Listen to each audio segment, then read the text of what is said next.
Hello guys, it's Glurmit here and welcome back to another video. And in today's video we're going to be talking about the Galactic Legends and whether or not you should be farming them and whether or not you should go from one to another Basically just kept collecting all the Galactic Legends in the game and not really doing anything else. Now guys, there are some benefits of doing that. Well, firstly, you're going to have decent passive income throughout all modes, right? A lot of the Galactic Legends have their own modes that they give you rewards in. Almost every Galactic Legend can be used in some form of assault battle, or if they can't be used, the requirements can be used. We're looking at you, Ahsoka.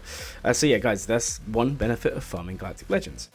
You're also going to get the monthly Galactic Legend event that comes after Conquest, and what that's going to do, that is going to give you some currency which you can use to buy gear, mods, you can use it to buy signal data, or more importantly, Omicron mats. Don't buy the other ones, I'm just listing what you can buy with the materials you get. So guys, why would you actually go from one Galactic Legend to another? Like, why would there be a logical reason for a player like yourself to actually be doing that? Well guys, let's say we're following the general progression of the journey guide and we go for Jedi Knight Luke, right? Jedi Knight Luke gets you the majority of the way towards one of, or all of them, Leia, Jabba, or Jedi Master Luke, right? So in that example, it makes perfect sense to go one to the other because you're basically completing one by doing the other one, and then there's like one or two characters left.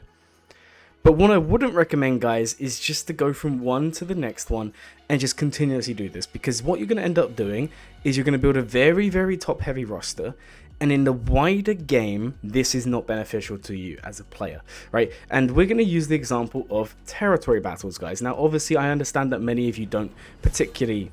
That was really loud. I understand many of you don't particularly care for territory battles, and that's perfectly fine. But the point I'm trying to make here, guys, and I'm trying to explain, is this here is a great indication of roster growth, right? So if we was thinking what makes a good roster, well, you need to be performing well in all the modes. I hate to say it, guys, but you need to be doing okay in Territory War, okay in Grand Arena, you need to be doing okay in Fleet Arena, and more importantly in Territory Battles, Conquest, and Raids. And if you go one Galactic Legend to the next, you're not actually going to be getting all the teams you need. So for example, guys, obviously this is more of a thing when you're in the later stages of the game. Obviously I'm in Core Patrol, guys, and I'll be talking a little bit more about that in this video because I've mentioned it for a very specific reason. You can see we've got 35 out of 37 Mariner attempts. I don't actually have my Mariner R7. It's going to be done eventually. This here gets you so many rewards, okay? We're already at 1,750 get free, and this is going to go well up above 2,000 get free by the end of the phase. And you guys can see that this was a common trend. If we go to the first mission, you can also see we got 690 from this one. If we go to the Reva section, you can see, guys, we also got 1,750 from the Bo-Katan one. And if you go to Reva, obviously Reva's Reva, and then if we go up again and we see over here with the Kashyyyk one, you guys can see again 1,200 attempt gained from here. So already we're getting like over 4,000 get free just by having a wider roster. Now some of you may be thinking, but Glurmit, what is the point of this? I can just go for Galactic Legends. These teams, as an example, do not follow the direct path a Galactic Legend farming takes, right? No Galactic Legend requires Mariner R7 for Night Sisters at R7, right? Okay, if you farm Balin, you're going to have 2 of them done, and then maybe you have that incentive to push for it.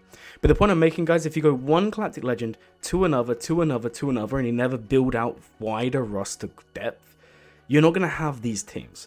Obviously, this is just an example, guys. I'm not saying you have to be doing this, but I'm trying to show you where having that wider roster actually benefits you more. Because I'm telling you now, guys, having joined a Core Patrol, and this is what I was mentioning earlier, my progression is as if I'm spending so much more money than I am. I'm not saying I don't spend money on the game. Obviously, I make content for the game, so I do spend some, as you guys would know. But joining this guild is almost like I'm spending double, maybe even triple, just through the passive income from having more accounts in the guild with wider roster growth. And if anything, I'm progressing way quicker. I'm performing like 3 or 4 Relic 9s a month. I'm performing 5 or 6 Relic 8s a month on top of that. And overall, my roster is just progressing so much faster because of these things. And guys, I also don't have all the Galactic Legends myself. So it's not even like it's a case of me saying, oh, look at what I'm doing, I have all the Galactic Legends, and I'm still going to preach to you about how you don't necessarily need them.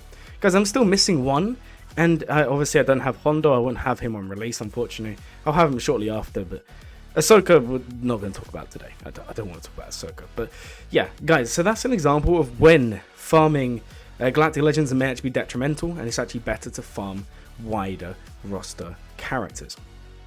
Now, guys, another example is if you are someone who wants to do well in TB, wants to do well in Grand Arena, wants to do well in Territory Wars. Well, I hate to say it, guys, but certain teams need certain relic levels and certain teams need certain characters, and these just aren't required in general, right? So, for example, we have the more seasonal additions to a roster, that being Datacrons. So, for example, for me personally, and this is more of an end game thing, guys, Boba Fett Silent Django had a Focus Datacron last season. We've still got 1 more month of the Datacron being active. And what you're going to find is if you have this Cron, but you don't really have his team built up or his low gear, you're not going to get any value at all. And this is where it really comes down to cost versus return for you to decide, right? I can't decide this for you. You guys can watch the video and you can decide yourselves whether you like this or not. And for example, with this Datacron, I went ahead, I R-rated Fennec, I R-rated Boba because I thought, well, it's 2 characters. You don't run it with anything else. You can run him with a full team, but it's not as good. And guys, I do not regret it one bit. This has been amazing. It can beat Jabba, it can beat some Ahsoka teams, like Clean Up at least. It can beat some Lord Vader teams. It can beat basically every Luthen team. You can basically beat whatever you want, whenever you want. And this is an amazing Datacron. And obviously I did invest in the characters for that, but it's not like it's wasted. Yes, Fennec's only needed at R7, Boba Fett Silent Django's needed nowhere. Is he the best character in the game? No. However, does he have uses outside of the Datacron? Yes, because you can run him with Tusken Chieftain in 3v3 and it is a perfectly viable team. And some of you will be saying, but Glurmit, I would like to run Tusken Chieftain or Tusken Raider, and that's perfectly fine. But if you go down this route and you build up extra characters, you just have that additional roster growth. Because doing well in Grand Arena, doing well in Territory Wars is more about, do you have the teams necessary to compete? Is not about having exactly 10 teams, Galactic Legends, I'm going to do this, I'm going to do that. It's having those additional teams. You don't win Grand Arenas, okay, maybe you do in Chromium and below, but once you make it out of Chromium, you make it into Rhodium, you make it into Kyber, you're not just winning because of 1 or 2 Galactic Legends. Like, it can happen, but you're winning because of mods, you're winning because of wider roster growth. You know, everyone gets to the point where someone has loads of Galactic Legends, and most Galactic Legends, for the most part, do have non-Galactic Legend counters. Guys, you can also check out my channel if you're new. I have loads of Galactic Legend counters. Most of my videos that do produce are counter related. So there are ways to deal with them. Right, and if you're just relying on them and the requirements, and most of the time the requirement levels are quite low or not great, or whatever comes to mind there, and guys, honestly, you'll benefit from having that wider roster. Because you can change your defense up, you have different counters you can use. When Datacrons become available, you can farm them without going too far away from current farms. For example, you might be someone who did farm, Sidious for Sith Eternal, or maybe you just farmed him because you farmed him, and then you can run Sidious Cron, whereas other people will not even be able to utilize this. So guys, the point I'm trying to make is, don't just go one Galactic Legend to the next. Take some time, build up some characters on the side, don't deviate too much because we do need to be making progression, but do make sure to take advantage of just general characters. One last thing to touch on there, guys, is if you are going to farm a Galactic Legend, please don't just go one Galactic Legend to the other without actually filling out the team. For example, guys, I will take Jabba as an example here. If you leave your Jabba team at R5, you might as well not even set it on defense. It already struggles enough as it is at high-end gameplay on defense, even with high relics. If you're setting it relic 5 or below, it opens up so many counters that just shouldn't work. So that's another thing. if you are going to farm a Galactic Legend, do make sure you take the time and take the characters to the required level. As you guys can see, I've just got Darkside Ray finally, and the first thing I do is I Zeta her, I'm going to Omicron her, and I'm going to take her to R8. Now obviously I'm later game compared to a lot of you watching, so it's a lot easier for me to say that and do that, but my advice to you is don't leave them R5, at least R7 minimum, R8 ideally, because of those mastery gains and the mastery mechanics that are involved with Galactic Legends. Anyways guys, I hope you enjoyed the video. If you did, please like, comment, subscribe, maybe share it to your guildmates. Everything helps the channel a bunch. And as always guys, have a Glurmit day.